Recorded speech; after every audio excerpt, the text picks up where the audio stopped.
Hey everybody, this is Justin, aka Demonic Sweaters, your guide in free software media production, back once again with another Audacity tutorial. Now this one, I think, is actually a pretty important tutorial because what I'm going to do today is walk you through all of the settings in Audacity. Now this is something that I think it's overlooked quite a bit because Audacity has a lot of settings, and there's a lot in there that a lot of people don't know about, and it also helps you understand some of the hidden features in Audacity that are really cool. And just knowing the settings, you're going to learn quite a bit. So let's get started. Okay, so to open up the settings, we're going to go into Edit and then Preferences. Preferences being another word for settings. And we're just going to go up to the top here and start right in the beginning. Let me move this over. And the first thing we're going to look at are devices. So devices basically are talking about the audio devices on your computer. And if we look here where it says host, since I'm using Linux and I'm recording this video using Simple Screen Recorder, I am using the Jack Audio Connection Kit. This allows me to listen to music in Audacity and record it on my screen recorder, as well as you be able to hear my voice and see me in the video here. But essentially what the host is, that's basically going to be your driver. So if you were using Windows, you may see ASIO in there. If you're using Mac, you may see, what is it in Mac? Something. I can't remember what it's called in Mac. But you'll see something else. But most of the time, this is going to already be set the way you want it to be. Unless you're in Windows, and it may say MME in there. And if that's the case, what you may want to do to improve your system quite a bit is download the ASIO for All driver and install that on your Windows machine, and then select ASIO for the host in Audacity. And that will give you a lot lower latency, which is something we're going to talk about here in a little bit. Okay, so moving on. In playback, what we see below that is device. And what this does is if you look at the device playback, this is telling Audacity what device you want to play your audio through. So in my case, I just have it set to system because this is going to be basically the default settings for the Jack Audio Connection Kit. And same with recording. And actually, I can show you exactly what that means. If I slide this over here, this is my control for Jack. And of course, if you have Windows or Mac, you're not going to have this. But when it says system, this is what it's talking about. So you see here in Jack, you have the system on both the output and the input. And so these are my captures, and I know this looks a little bit weirdly complicated, but it's not that hard. This is just so you can hear everything while I'm making this video. But all that's saying is system up here where it says device playback, it's talking about this right here.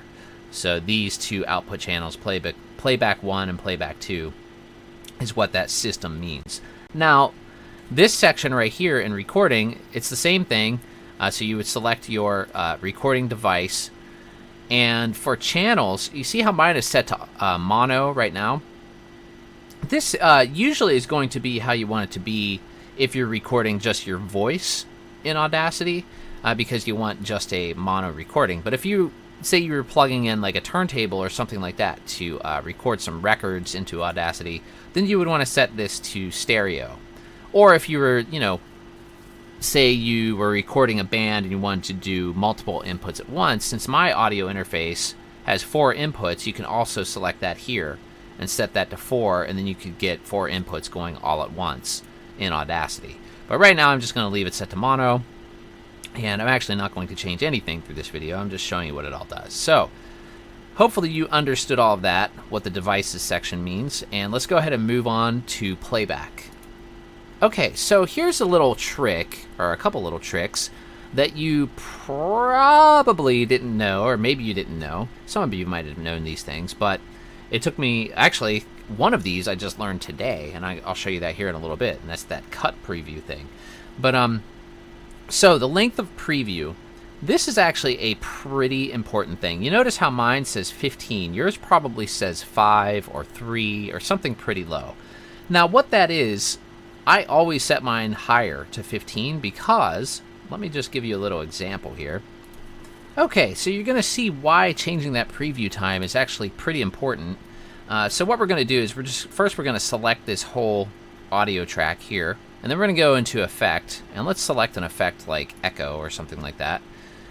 And we'll just leave it at the defaults for now. But what that preview is actually telling you is when you press this preview button here, if yours is only set to 3, you're only going to hear a 3-second preview of what that sound or what that effect sounds like on the audio. And a lot of times that's not like nearly enough audio to make a good decision as to whether or not you want to use that effect. So if you set it to 15 and we press preview,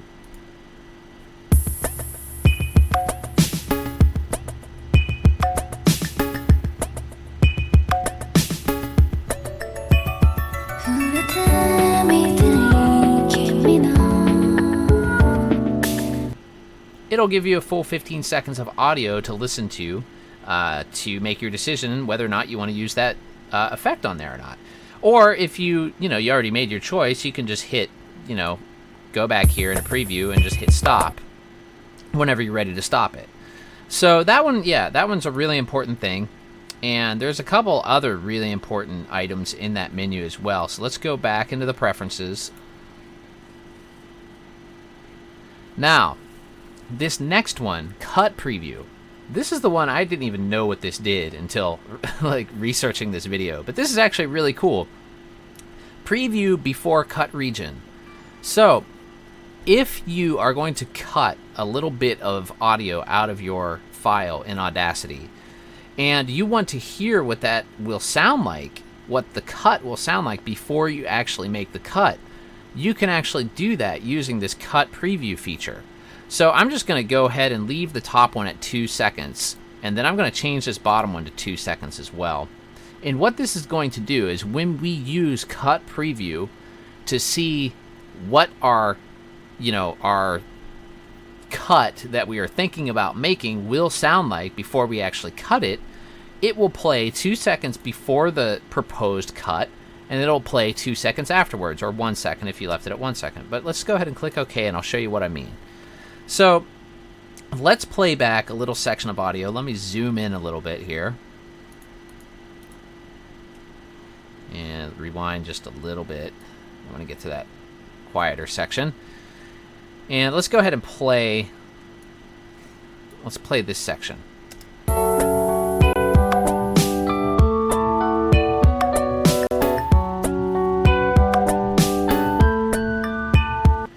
Okay, so say we wanted to cut out, or we're thinking about cutting out these 4 beats right here.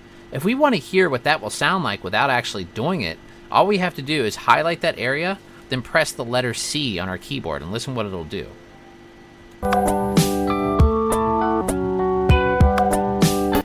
There you go. So it plays 2 seconds before the proposed cut, and then it plays 2 seconds after it. Let me try it again so you can see. And that's very cool. I never knew it did that. So this could be useful like if you're doing editing, and instead of like cutting something out and like moving everything over and like messing up your whole project, sure, you can undo it, but this is even better because you don't even have to do it. You can just see what it'll sound like before you even do it. Just highlight whatever you want and press the letter C. And there you go. So let's go ahead and move on to the preferences again. And now we're looking at seek time when playing. This is another one that a lot of people probably don't know about. So what this does, and what this is talking about, is in the editor window, or the waveform window, what we were just looking at a second ago. If you press the right and left arrows on your keyboard, it's going to skip ahead this many seconds, 1 second, each time you press that button. And this long period, the 15 seconds one, if you hold down the shift key on your keyboard and press the right or left arrows, then it'll skip ahead 15 seconds. So you can change that to whatever you'd like as well. And let me just give you an example of this too so you can see what I'm talking about. Right, so we're going to go ahead and play the song, and I'm going to start tapping the right arrow.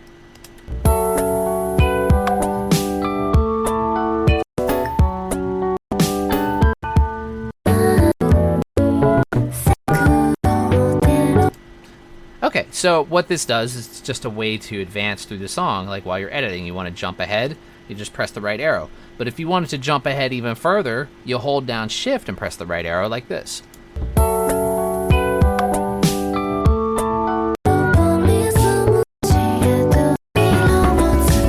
And so that time we're doing 15-minute jumps every single time we press the right arrow.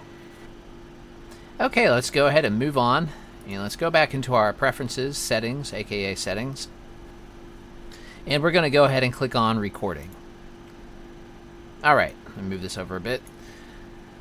So, what each one of these options does in recording, well, let's just go over each one of them and I'll talk about them. So, overdub. What this will do is it's going to play the other tracks while recording a new one. I know I just read what's on the screen, but that's pretty much what it does. What that means is while you're, say you recorded a track, you recorded some guitar, and you wanted to put some bass on over top of the guitar. Well, if overdub is checked and you press record while you're playing back, or you press record to record your bass part, you're going to still hear the first track, aka the guitar, while you're playing your bass. So that's all that means, and that's basically, you would always want that if you were working with multi-track audio. You will always want overdub checked. Underneath that, we have software playthrough, and what this does is, like some computers or many computers, built-in audio interface doesn't have a way to monitor the audio directly from the interface when it's plugged in. And what I mean by that is, say you have a microphone plugged in to your USB audio interface. And some of those interfaces will have a knob on there that you can hear what you're saying into the microphone directly through the interface. So in that situation, you wouldn't ever need this software playthrough. And that is actually the ideal situation, because hardware monitoring, what hardware monitoring means is the audio device is what you are hearing while you're recording. You're not hearing basically the software playing the audio, which is what this will do, software playthrough. And the reason why you would the only reason why you would ever want to use that is if your audio interface lacks the ability to play back audio while it is being recorded. This is the reason why I say you would only want to use it for that, is because if software playthrough is not really an ideal situation. It is, the reason for that has to do with this next setting down here, which is latency. Because when you are using software playthrough, you're going to hear a delay from the time that you talk, if you're talking into a microphone, to when you hear it, because it has to, basically it's being processed through the computer before it's going to reach your ears. And when you use software playthrough, that's exactly what's going to happen. So this can be a little bit annoying, especially if you're trying to use software playthrough alone to monitor, say, a guitar part while you're overdubbing guitar to bass. It's going to fuck you all up, because you're going to be hearing yourself a little bit behind what you are actually recording over. And, you know, I've suffered through this before on a few recordings, and it's possible to do. It's just not really ideal, and you really have to almost ignore yourself while you're playing to be able to, you know, get it on time for when you're recording. So, yeah. Software playthrough, try not to use it if possible. If you have to use it, then okay. Okay, so moving on. Latency. Now, here is a really, really important thing, and it also has to do with what I was just talking about. What latency means is, basically, I said it before, latency is the time it takes for the computer to process the audio that is being piped into it to where it can pipe it back out to either reach your ears or another piece of software, or basically it's just the time that it takes to process the audio. So the reason why this is important is if you get into overdubbing tracks and you have a high latency on your computer has a high amount of latency, when you play back whatever track you overdubbed your original track, it's not going to sound on time with the original track because of the audio latency. Now, thankfully, Audacity has a tool to actually fix this. So say your audio latency on your computer is, 5 or 50 milliseconds. What you would do at that point is type in 0 or minus 50 milliseconds, and then what will happen when you overdub a track, Audacity will automatically move that second track over by 50 milliseconds to make it match up with the one that you just played. Now, how to get this number, or how to know what your audio latency is, there's actually another video that I made already on my YouTube channel that talks about measuring your latency and how to set all of this up within Audacity. And that actually has to do with basically recording a click track within Audacity and then recording it into itself and then measuring the distance between the clicks within Audacity. I'm not really explaining it that well, but if you watch the other video, you'll understand exactly what I'm talking about, and it walks you through the whole process of getting that set up. I'm not going to talk about all of that right here, but basically what this does is fixes the problem of latency within your computer. Okay, let's move on to sound activation. Sound activated recording is exactly what it sounds like, and this is another feature that a lot of people don't realize that Audacity can do. If you want, say you have your laptop set up in your band's rehearsal space and you want to record practice, but you don't want to have to sit there, press record and stop and record and stop and record and stop every single time you guys start playing through a song. Well, you can use sound activated recording. And what that will do is anytime a sound louder than whatever you set here, right now it defaults to minus 50 dB, anytime a sound happens louder than that, it'll just start automatically recording. And then if you stop after a certain amount of time, it'll stop. So sound activated recording could also be used for meetings in an office. You could use your built-in mic on your computer and just set it, in the middle of the conference room and just click sound activated recording. Now, how you actually use this is once you click sound activated recording, you just go back into Audacity and press record like you would record anything else, and sound activated recording is actually on at that time, and it will start behaving using the sound activated recording option. So all you have to do is just check this and check your level, and then you can get that. If you wanted to figure out what level you want to set that at, the easiest way to do that is to go into your record monitor here, and if we click that, we can see, since I have my microphone up pretty loud so you guys can hear it, it's going all the way up to 0 when I say something loud. But say you wanted to record every time you heard a sound over, minus 18, then you would type that minus 18 in there, and you can get that number by just looking at that right there. If I stop talking, you see that it's floating somewhere around minus 36. So the default settings, and that's probably because my air conditioner's on in the background, the default settings on this, when we go back into here, into preferences, it was set at, where'd it go? It was set at minus 50. That's going to be too high, because basically, if you look at the recording, we're going way over that. Even if I'm not talking, it's still hovering around minus 36. So in my situation, I would probably want to put it more like around minus 30, minus 24, somewhere around there. So anytime I started to talk, it would start recording. Okay, let's go ahead and move on. The next thing we're going to talk about here is naming newly recorded tracks. And what this will do is every time you record a track, it gives a little name, not a little name, but it gives the name here in the, the track itself. This one I imported, so that's the name of the song that I imported. But if you wanted to create a custom name for whatever you wanted those next tracks to be called, you could do it right there. And you could also add track numbers. If you check that, it'll put a number 1, number 2, number 3, blah, blah, blah, next to each one of those tracks. System date, is exactly what it sounds like. It'll put a date to every one of those tracks and system time. So if you are using Audacity for the purpose of logging sounds and, recording in that way, you could use these options right here. But I'm going to turn them all off because I don't want to use them. All right, let's move on to quality. Quality is something that a lot of people get confused about as well. Default sample rate. What is sample rate?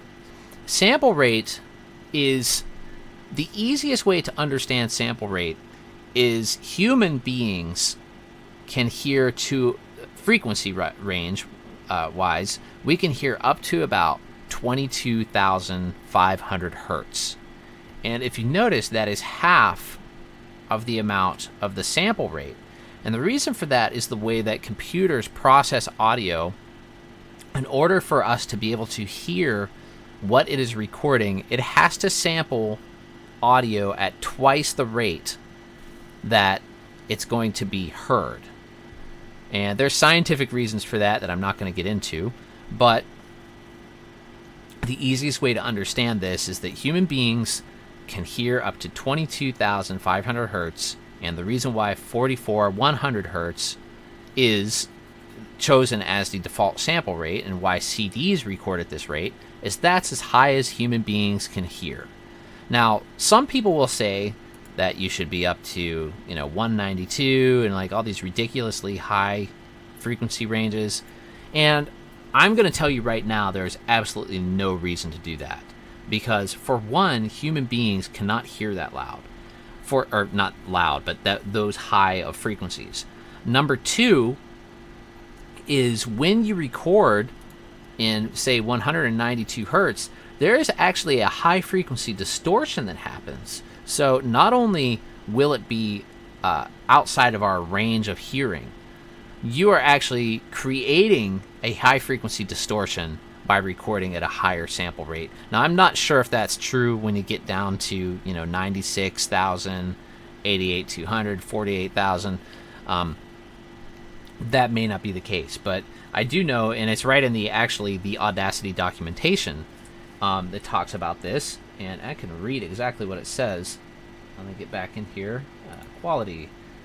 192,000 hertz music recordings could have ultrasonic playback distortion that make them inferior to recordings at lower rates. Anyway, what it's saying is that there's really not much of a reason to record at a higher sample rate than 44100. Now, some computers, like a lot of Macs and certain computers, their built-in audio device records at 48,000 by default. And if that's the case, your Audacity may already be set at 48,000. It's not going to hurt anything leaving it there.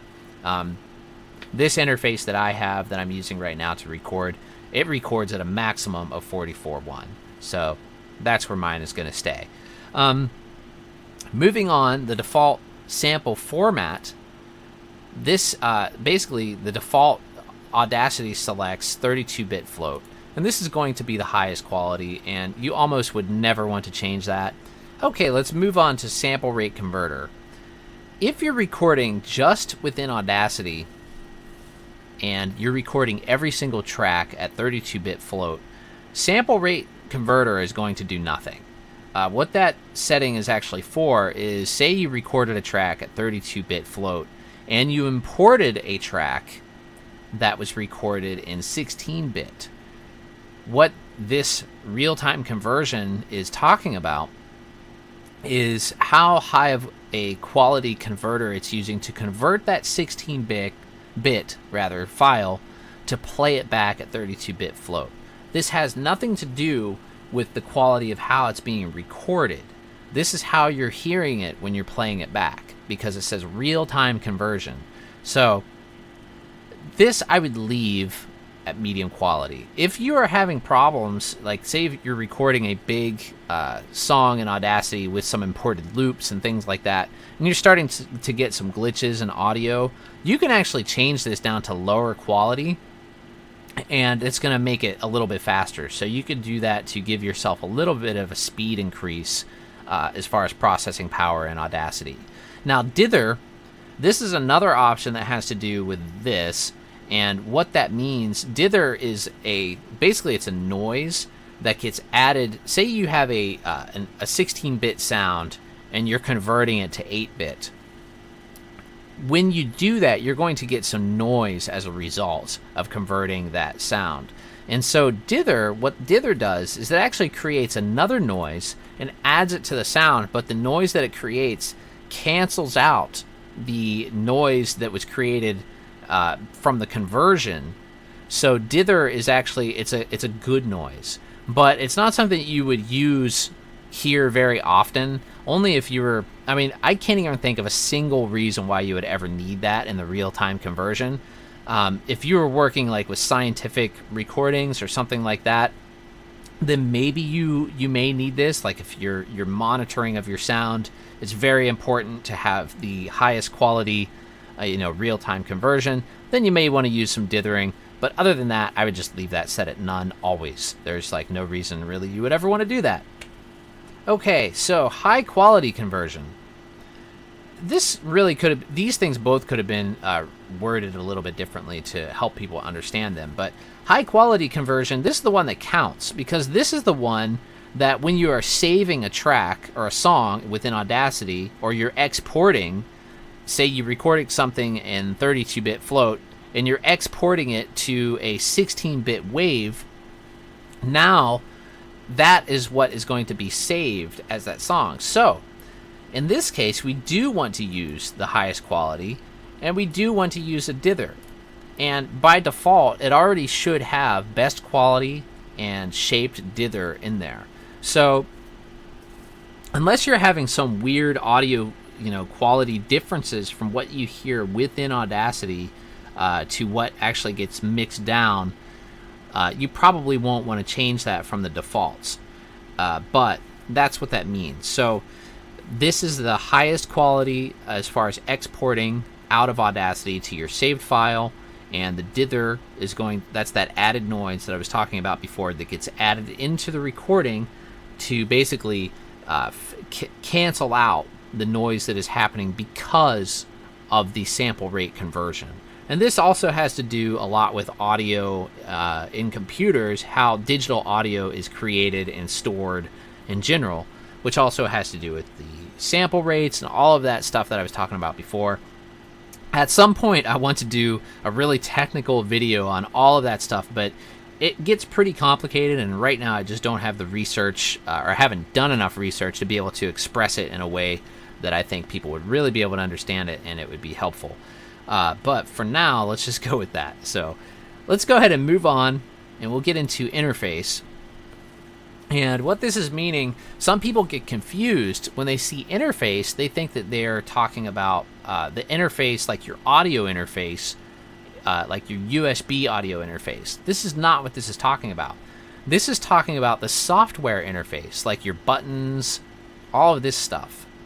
And what this will do, this ergonomic order of transport toolbar buttons, like, I don't even know why they have this option, but what this does, I'll just show you real quick. It basically changes the arrangement of these, and if I click OK, you'll see what I mean. And there we go. Now we have the rewind button all the way in the beginning, or the skip to start, rather. And play is next to that, pause is over here, and all the way to the beginning it goes, or all the way to the end, rather, is on the end of the bar. And honestly, I don't know, I kind of like it a little bit like this. I guess that's why they put that there, but I never really changed it before, but I don't think it really matters. You can figure out where the buttons are. All I have to do is look at them. And it's not that, to me, it's not any harder to click here than here, or like, I don't know, it's just a weird thing. So, but if you want to change that, you can. And that's by clicking ergonomic order of transport buttons. Puts pause there, or it moves these. You see what I mean. And just below that, we have that show how to get help dialog box that pops up the first time you start Audacity. That's super annoying, and everybody clicks the check to make it go away. So unless you want that annoying box to come back up, keep that unchecked. Meter dB range. This is talking about this again. It won't let me click there, but remember when I clicked in the that area where it says click to start monitoring, as well as the playback level. that changes the sensitivity of those meters. So 99% of the time, that's going to be fine how it is. Language, of course, is your language. Location of manual. This is something, mine's set to local, even though I don't have a local manual installed. So if I clicked help and went to manual there, it would actually give me an error. So I can just put from the internet there, and that'll actually fix that. And that'll just show the online manual every time I click manual from the help. And I do recommend reading the manual. I mean, this is where all of this information that I'm talking about is coming from.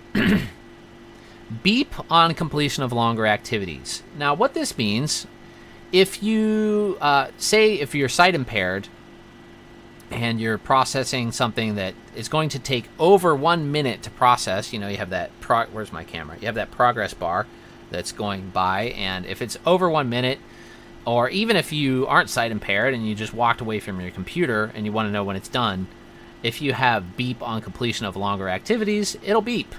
So that's pretty much all that means. Okay, let's move on to retain labels if selection snaps to a label edge. And that is a mouthful. And this one is like kind of one of these weird settings that maybe you didn't know about. This is one I didn't know about until I went through this manual step by step. And what this does, it has to do with when you're using a label track. And if you've watched any of my other videos, especially the last one second to the last one I did, called Making Beats in Audacity, you will learn how to use the label track or learn about the label track and that. But I'm going to go ahead and show you what this is talking about. I've created a label track here, and I just called this label. And if that, oh, I forget how it was set. Let me go look. Now, if the default setting is set where it says retain labels if selection snaps to a label edge, what that will do, say we have a label made here like we do, and we select from the label track and then select our audio track up to that label, and you saw how it snapped to that label. Labels are kind of like grids in Audacity in a way, or they can be. If that snaps to there and we press the delete key, it deletes the label as well as all of the audio that we selected. Let's undo that, Control Z. And now let's change that setting. We go back into Preferences, and we check Retain Labels if selection snaps to a label edge. And now, if we press a delete key with all of that selected, it deletes all of the audio but leaves the label intact. Say you have like, that's a label for a song start, and you wanted to trim just the beginning of the song off, like the noise before the song started, but you didn't want to trim, you know, where the label of where that song starts. So you would want to leave the label in that situation. So that actually does make a lot of sense. So let's go back into Preferences, and I want to uncheck that again, because I want to keep mine set at the default so I don't get confused later. I'm going to undo what I just did.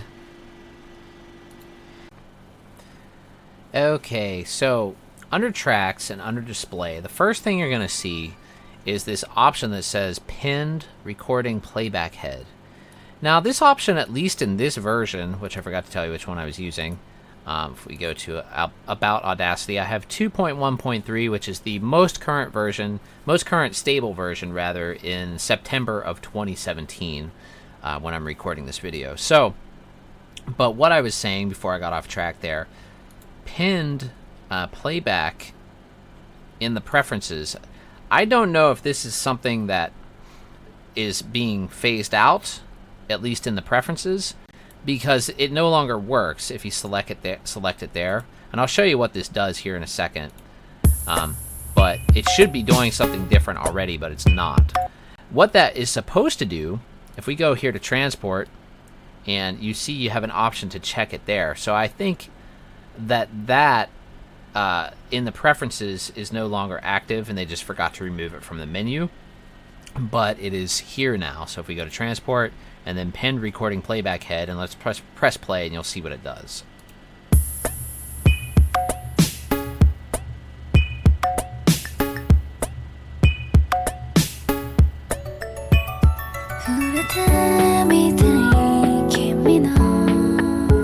And I prefer that actually to the default, which is when the the playback head reaches, it scrolls along the top of the waveform, and then when it reaches the end, it scrolls the whole waveform over, like by page, basically.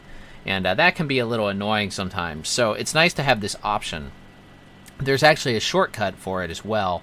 It's this little tack right here. If you just leave that at that, it puts it back to the default setting. If you click the arrow again, it turns it to a tack and makes it do that. And it still works the same way. If you click anywhere in the timeline, it'll jump to that area. So that is what this option, pinned recording playback head, is supposed to do, but like I said, it's useless. So the real place to change that is using this little tack or under the transport menu. So moving on, update display when recording playback head unpinned. Now that's another mouthful, but what that means is if this is not checked and we click OK and that is not on, it's not going to move this waveform at all when it reaches the next side. So let's go ahead and play here and you'll see what I mean.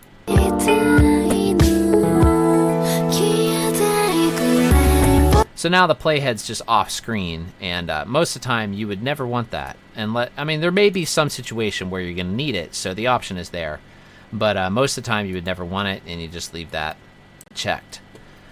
This option automatically fit tracks vertically zoomed. This is actually quite nice because I often end up with a lot of tracks, and I always have to go in here to view and then fit vertically, or just press Shift Control F. And what that will do is it'll squeeze all the tracks. Let me back up from the camera. It'll squeeze all the tracks together to where you can see them, in the window that you're looking at. If you have that option checked, the automatically zoom vertically, fit tracks vertically when zoomed, that will do it automatically. You don't have to keep selecting that option every time. So that's pretty nice to use. Default view mode, this is talking about how you see the tracks. So waveform, you're pretty much always going to want waveform. Spectrogram looks really cool, but in most situations, you're not going to want to have all of your tracks as a spectrogram.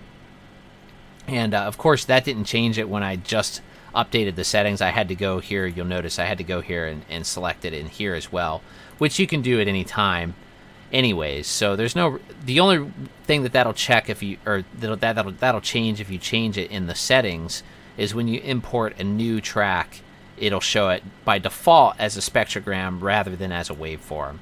But I don't want that. I'm going to leave it as a waveform because when you're editing audio, waveforms are the easiest to work with. You can see the beat visually. Spectrograms are more for pitch, and there is some really cool stuff you can do within Audacity just based on spectrogram.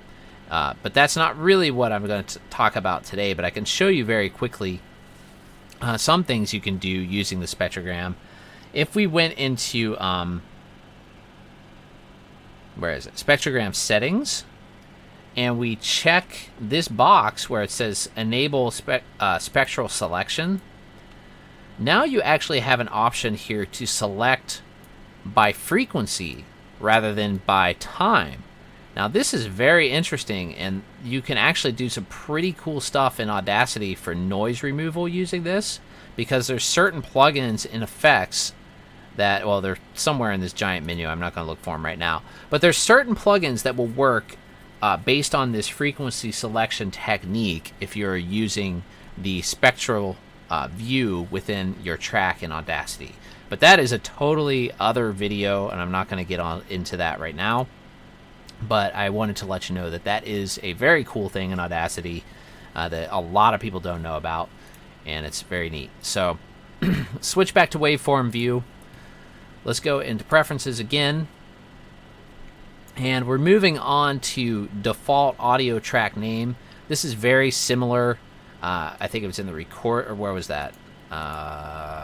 Somewhere in here. I thought it was in recording. Oh yeah, use custom track name. very similar to that. Recording audio. Right now, default audio track name is audio track, but you can change that to whatever you like. You know, spectrograms. Oh wait, I got ahead here. Let's go back to behaviors. We have select then act on entire project if no audio is selected. Now, what this means, and this is another one of those things that's pretty useful, is if you select your entire track and you went to effect and you put an effect on here, a compressor or whatever, it's going to affect that whole audio track. Now, if you have nothing selected, it's going to do the same thing. That's what that option is talking about. As opposed to if you don't have that checked and you have nothing selected, it'll give you an error when you try to process an effect.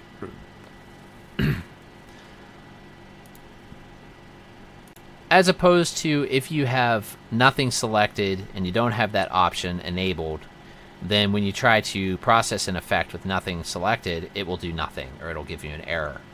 But if you have that selected and you have nothing selected, or if you have that option enabled and you have nothing selected, and then you process an effect, it'll just process the whole waveform. Is that making sense? Let me go back here and show you again. So what that says, select, then act on entire project if no audio is selected. And a lot of times you will want that because you say you're recording drums and you have 8 tracks of individual drums on there. And you want to put a compressor on all 8 channels and you want it to do it all the same. Rather than selecting all of that audio and then processing the compressor, you don't have to do that. You just select nothing and then process the compressor, and it'll automatically do it on the entire project. Okay, I think that makes sense. So let's go ahead and move on to enable cut lines. This is actually something, again, that I didn't know about until I started working on this video, and this is pretty cool. So let's go ahead and enable that. Every time you make a cut, let's go ahead and zoom in so you can see this a little bit better.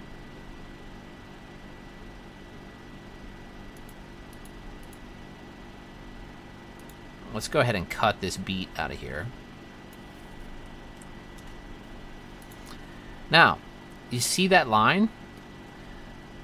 That red line, basically what that does, it tells us, well, first when I cut it, if I Control X, it creates a blue line because the cursor is still where we just cut. If we click away from that cut point, it's exactly, like making a cut any other time, except now we have a marker that tells us we made a cut there. And let me do another one here and you'll see.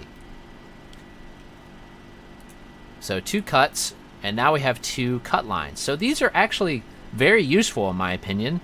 And another really useful thing, if you wanted to get rid of that cut, at any time you can just go here and click on it with your mouse and it'll bring it back. Isn't that cool? I mean, that's something I never knew, and it's really freaking cool. And I don't even know why that's not enabled by default. I think it should be, but it's not. But I'm going to keep it on mine because I think it's awesome. So another thing that you could do with this is if we selected this cut area again, Control X, create a cut line. Now if we right click that cut line, and right click it, it just gets rid of the line altogether and doesn't restore the cut. So I'm going to Control Z so I can get my cut line back. I'm going to click it and restore my audio. So yeah, cut lines, very, very cool stuff. Let's go back into preferences. Enable dragging of left and right selection edges. Now this one is another thing that is enabled by default, so you probably wouldn't miss it or wouldn't know that it was something that you wanted until it's gone. And what that means is, say you highlight an area right here, and you see how this little white arrow appears when you hover over the edge of it. This allows you to stretch that highlighted selection, which is something that you're going to want. Almost always you'll want that for editing because it enables you to easily resize your edit area. And if you have that unchecked, that won't work anymore. So I would almost always leave that on, unless for some reason you don't want it. But again, it's one of those things where I can't think of a single reason why you would not want that. Okay, now we're on to move track focus, cycles repeatedly through tracks. Now what this is talking about, it's one of those things when you first read it, you're like, what? But it's really simple, and it's not even like a big deal. I'm not sure if this is even a necessary thing to have in here, but I'll tell you what it is nonetheless. What this actually does, to show you an example, let me close out of the preferences. I'm going to split this. Oops, that's not what I wanted to do. I'm going to split this audio track into 2 mono tracks, so we have more tracks here to look at. You see this, if you look at this area up here, or there's the track borders, like the top and bottom, you see how they're sort of yellow? If I press my down arrow, you see how that yellow box around the track moved to the one below it? And I press the down arrow again, now it's on the label track. If I keep pressing down from there, it does nothing. Now if I press up, let me get rid of this cut line. Oh, see, there's another thing. Cut lines, I didn't know that either until just now. If you have the track split, you actually end up with 2 cut lines. But anyway, so right now, back on track here, up and down arrows are selecting, they're highlighting each track. All that this option that we were just looking at in the preferences does, if I have that move track focus cycles repeatedly through tracks enabled, now if I just keep pushing the down arrow, when I get to the bottom, it'll go back to the top. So that's all that means. It's just kind of like one of those little things. Not sure how necessary that was to put in the preferences, but it's there nonetheless. Alright, now let's move on to editing a clip can move other clips. And most of the time you're going to want this off. And this can be a little confusing too, because let me just show you what this is talking about. First, I'm going to rejoin these back into a stereo track. So we're working with 1 track here. Now, this is not talking about, see if I highlight this waveform right here and I press delete, you notice how it moved all that over there? Some people find that annoying. I used to too until I got used to it, and there's a way to turn that off, but I'm not talking about that yet. Let me undo that. What this is talking about is if we actually had 2 clips here, and what I mean by that is if we go to select and if we go to clip boundaries and then split, so now we have 2 clips because this is considered a clip and this is considered a clip. So let's move those back together. And now if I select this and I delete that, that one stays there. You see how that didn't move? But if I were to enable in the preferences, editing a clip can move other clips, now it'll behave the way it did when these were conjoined as 1 clip. So if I select this now and I delete that, now it moved that following clip all the way over. Now this can be useful if you have, multiple takes of a drum track that you combined into 1 channel, or any track really.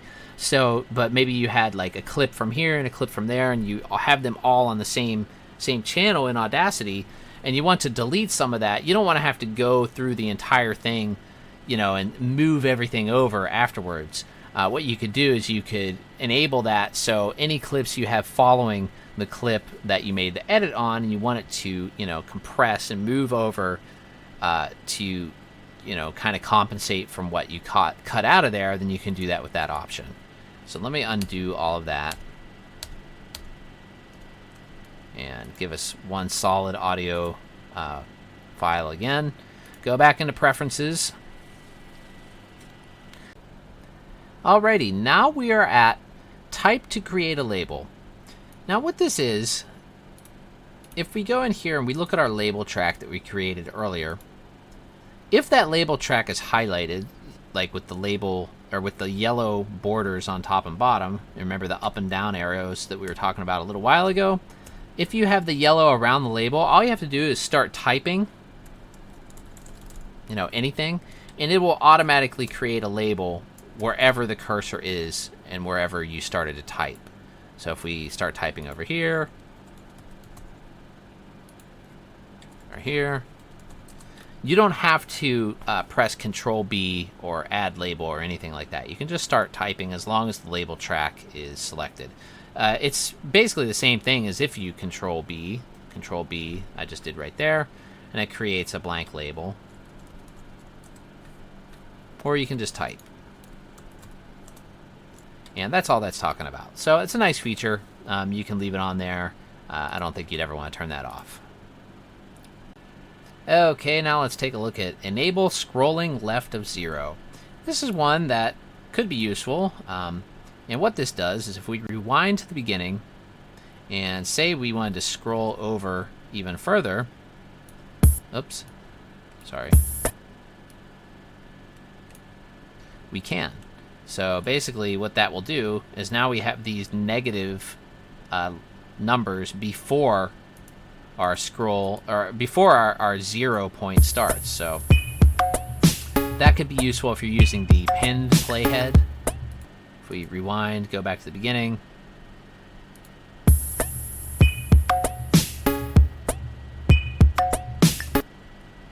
So yeah, that's what that does. So let's go back to our preferences and let's turn that off. Okay, for spectrograms, I am not going to get super detailed into this, just because I would say the majority of Audacity users probably aren't going to need to change much here. This is more for scientific analyzation, data, and things like that. However, I will mention, just a few things. For one, if you really want to know all about this stuff, again, I suggest looking at the Audacity manual, which is on the Audacity webpage, and it goes into detailed explanations as to what each of these settings do. However, just to really just quickly go through this, algorithm, this is basically what it is basing its data on to display the spectrum. Window size is going to be the size of the actual spectrogram as far as how it displays it on the screen.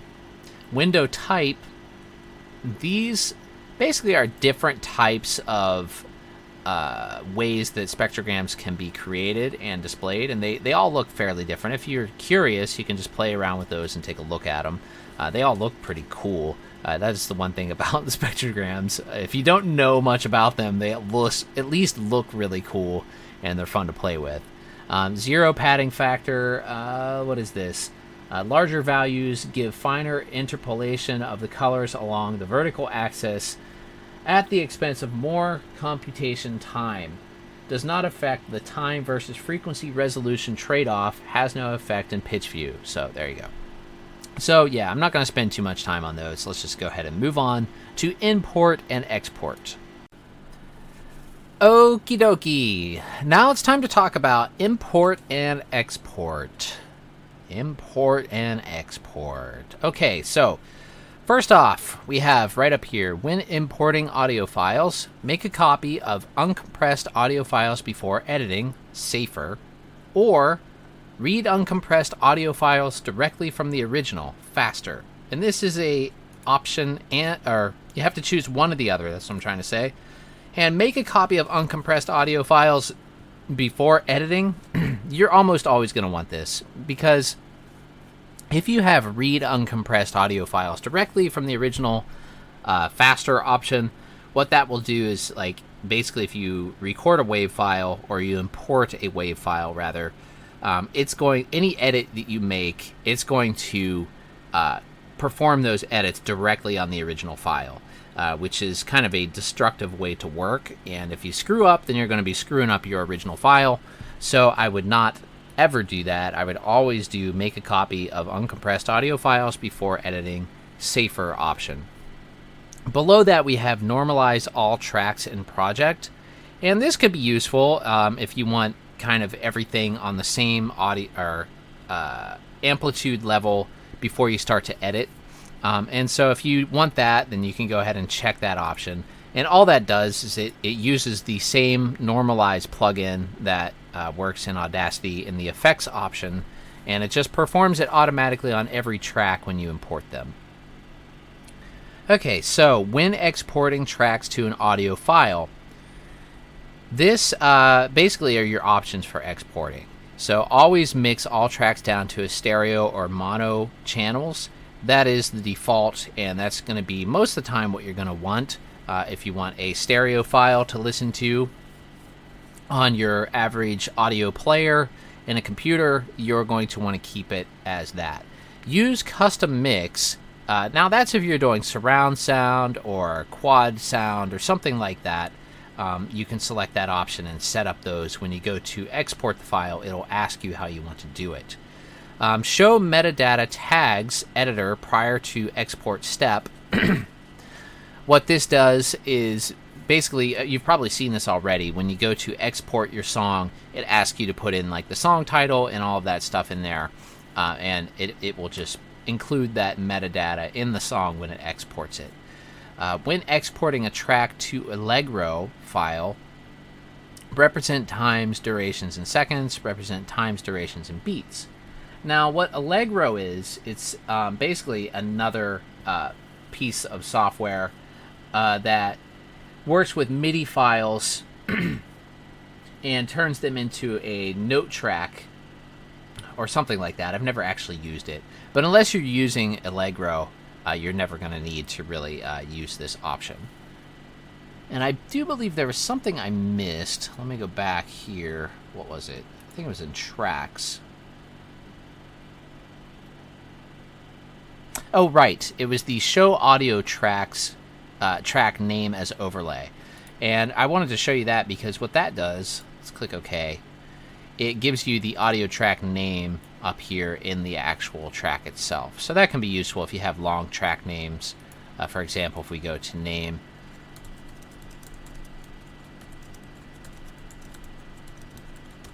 let me click OK. Of course, you can't see all of that right here, but if you have that enabled, you can read all of that right there. So that is kind of useful, especially if you have a lot of stuff going on and they have some pretty complicated names. You're importing songs and things like that with long names.